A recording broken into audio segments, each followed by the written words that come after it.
Okay, so this question is like the shaky story we did in the textbook.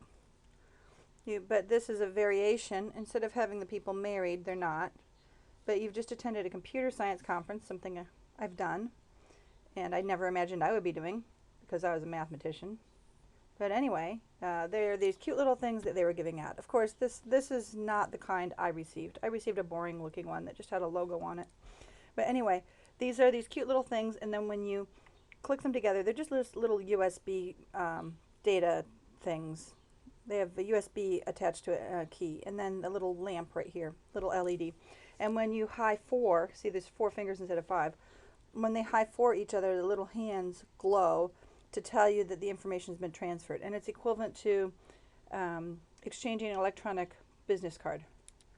All right, so in theory, you're supposed to have one and take it with you to the conference. And but in reality, you just get one at the conference because they're cool. So let's pretend you're waiting for a session to start and the speaker is late, but you're all sitting around playing with these Pokens, and maybe it's the first session and everyone starts off with a blank one of these devices. And so it's just a handshaking question. Who shakes hands with who, or who high fours with whom? And so we start off, at this point there are 7 conference goers, not including you, so there's a total of 8 people in the room.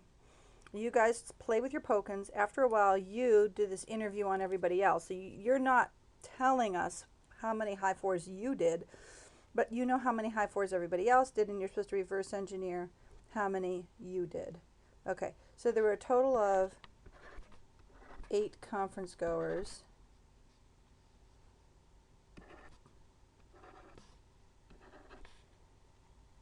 There's everybody, and there's you.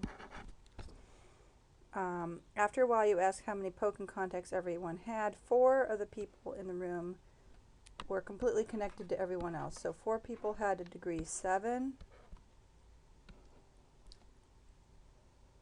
and 2 only had a degree 4. What else? 1 participant had high forward with 5 others, and you're supposed to find out what degree you are. So to make your work a little easier, these 7 people are completely connected, so they can't handshake with anybody else. But we know that there's 7.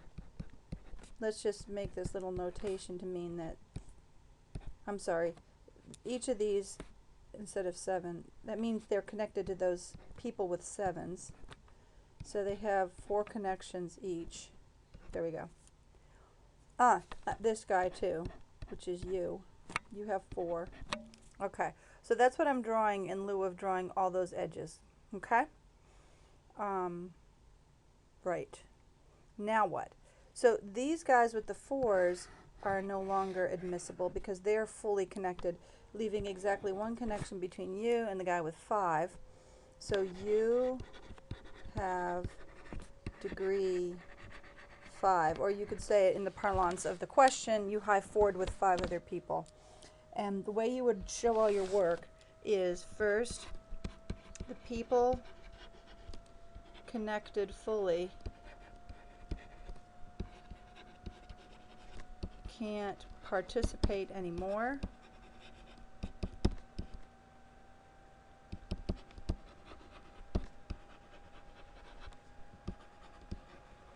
Okay, so degree 7. And so then the people with degree 4 also are done because they're at their budget, or say it somehow, or they've hit their degree or something. Okay, 3 is the person with degree 5 needs 1 more. This must be you, because no one else is around. Everybody else is out of the game. Okay, so this is a very straightforward puzzle.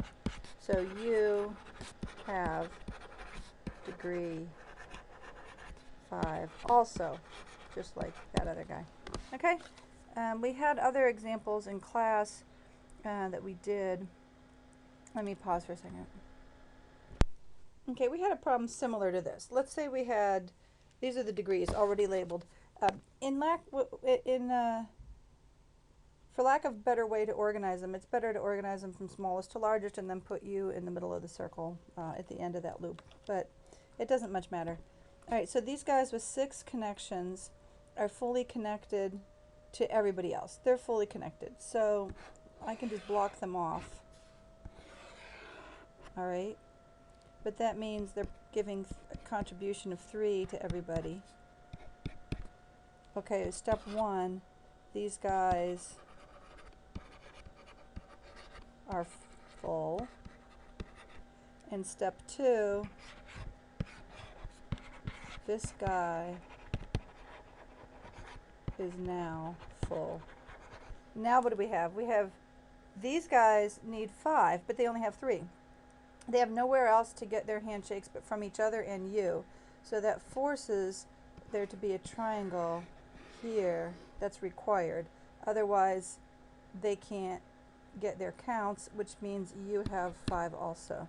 So step 3 is you need a triangle between you and the degree 5 guys.